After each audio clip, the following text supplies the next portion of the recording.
Welcome to Solo Solutions, short, bite-sized episodes of the podcast which will help you create strategies to improve your physique, your mindset, your performance, your health, and your business.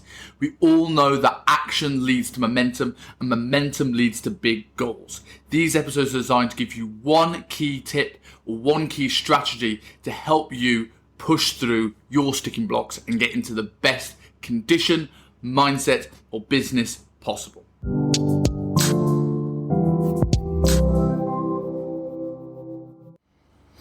Hello and welcome to another episode of Solo Solutions. In this episode, I want to talk about the importance of challenging yourself.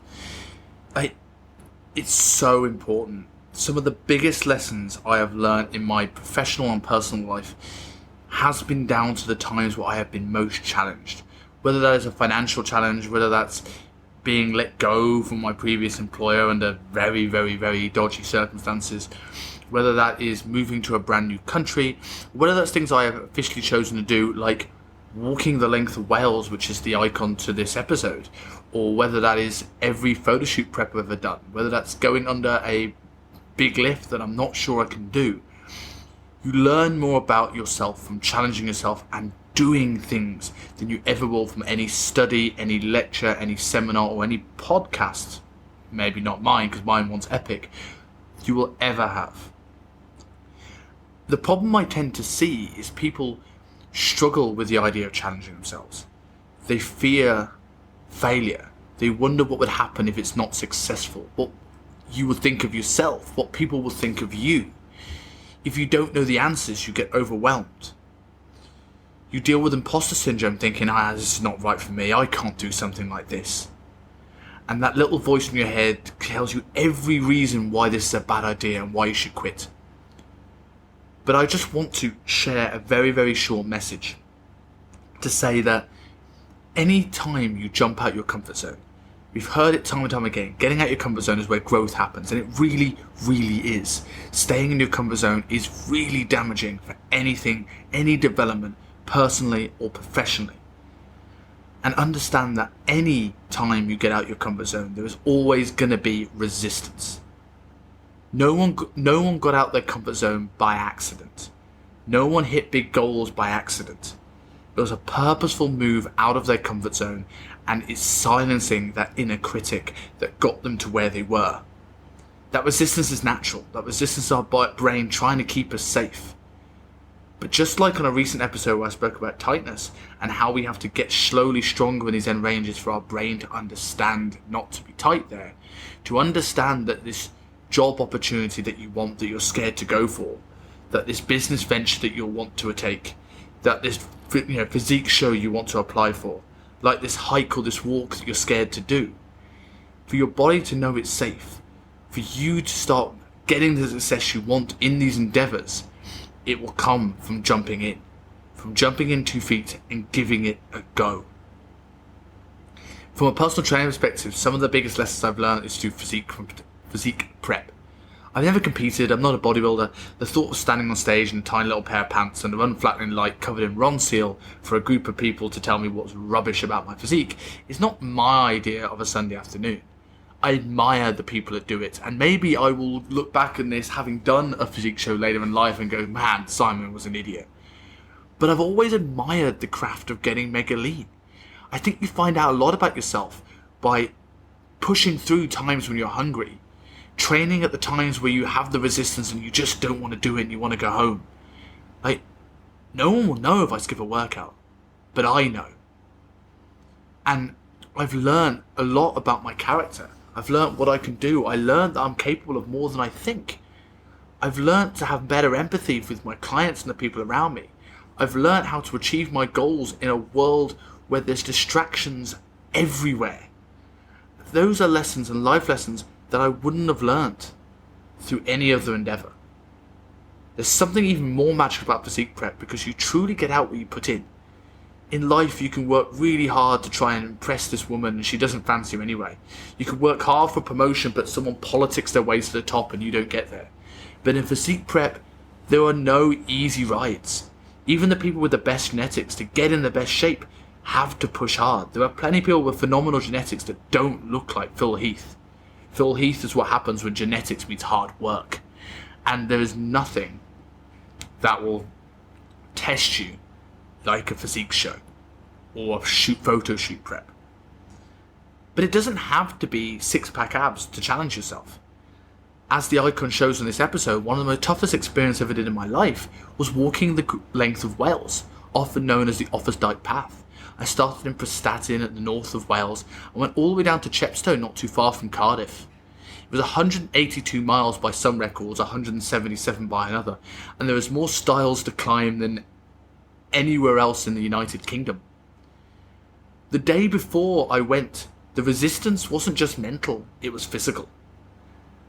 In one of the most embarrassing stories of my life, I met my friend who I was going to do my trip with, my hike with, and we went out with his mother to a local massive Tesco's to get camping supplies, food, water, all the things that we were going to put in our backpacks. She gave me the job of taking the trolley back to the trolley station, and as a very young, immature, thrill-seeking, stupid child, I thought, do you know what's always been fun? Riding on the back of this trolley. So I jumped on the back, ready for a moment of absolute excitement as I hurtled down the car park. But one thing I'd forgotten. I'd gotten so used to having the backpack on my back that I didn't realise the weight of that backpack anymore. And as soon as I jumped on the trolley, I came crashing down, smashing my nose into the car park and my knee onto the floor. I looked down, my knee was gushing with blood. My new trousers, ready for the hike, had been cut to shreds, and I was limping. What was I going to do? I was already nervous that I'd never done anything like this before. I wasn't a person that was particularly cardiovascularly fit. My training for the last 3 years had been bodybuilding. I wasn't sure whether I could do this. I was completely out of my depth, and now I was limping. I had 182 miles to do, and I couldn't walk. I could have easily taken the chance to quit and go home, but I decided to say, I'm here now, I've made this decision, I've collected charity money, and I'm going to go. So off I went, limping up mountains, up and down for the first 4 to 5 days of that trip, every step more painful than the last. But I learned what I could do. I learned the challenges that came with it, and I learned I can push through discomfort, something that has lasted with me for the rest of my life. That trip was one of the hardest things I've ever had to do. You think walking and going for a camping site every night wouldn't be too challenging, but you are so depleted. I remember many times when just the idea of a Mars bar or some fish and chips at a local pub was the only thing that would have kept me going. I remember times walking with my mate and we never ever struggled to have anything to talk about, but we were on a trip to Hay on Wye and we'd gotten lost. A 14-mile trip ended up being a 19-mile trip, and we hadn't spoken for about 6 miles. The only food we had was half an Alpenbar, and we split that 1/4 each. That fired us up because we were so depleted and raised our spirits just enough to get us to Hay on Wye and find our way.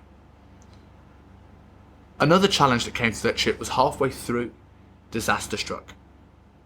My mate, who got my first person that helped me with this trip, got, I would say, cold feet, or got second thoughts, realised that maybe he was a bit out of his depth, and didn't realise what he'd let himself in for.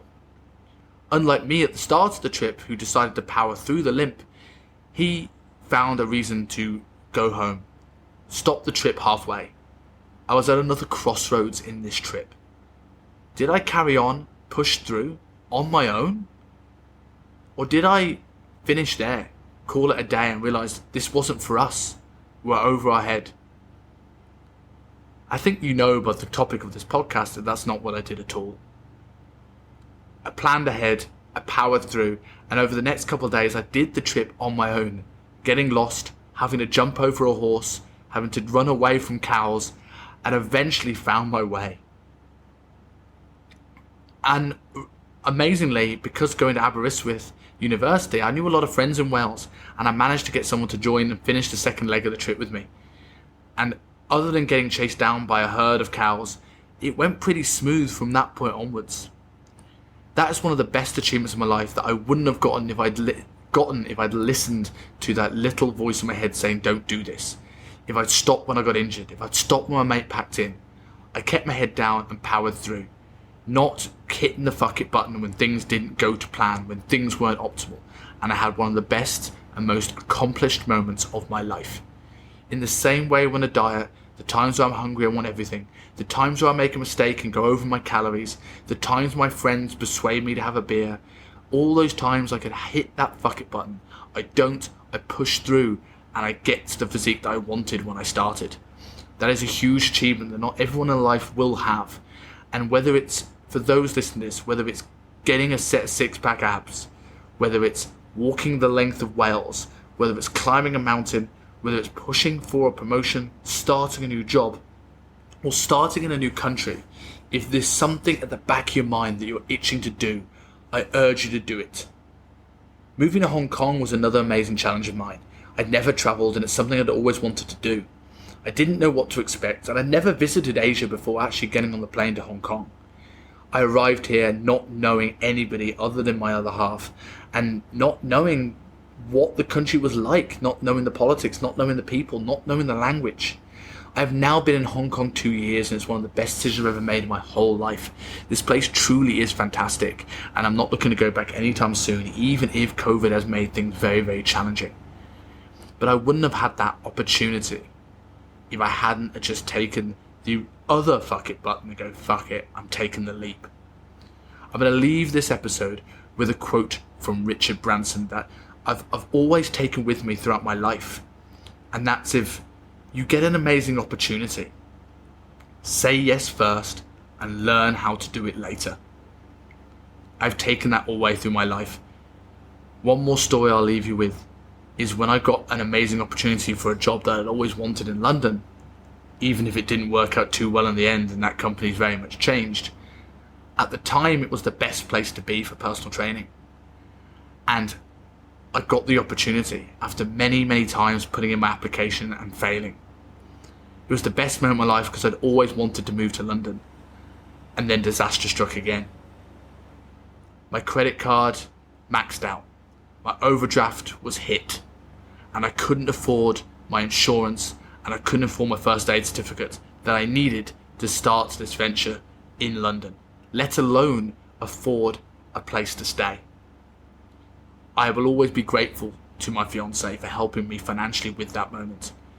But I managed to get down there, and I managed to find a sneaky, backhanded Colombian to pay cash in hand for, I presume, an illegally subletted council flat to get me there. And even before that, I had to commute 3 hours each way from Wolverhampton to London, living with my parents, trying to make ends meet, scraping by. I stayed on sofas to try and find flats. I made it work. It was tricky, but it's never as scary as you think. When I left my last employer, I was scared that I wouldn't be able to make anything of myself. I'm in a better position financially, mentally and physically now than I was when I left, and that I've only been out there 6 months. It's never as scary as you think.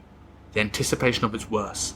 So if you get an amazing opportunity, say yes, and then make sure you work out how to do it. And I promise you, you will not regret it.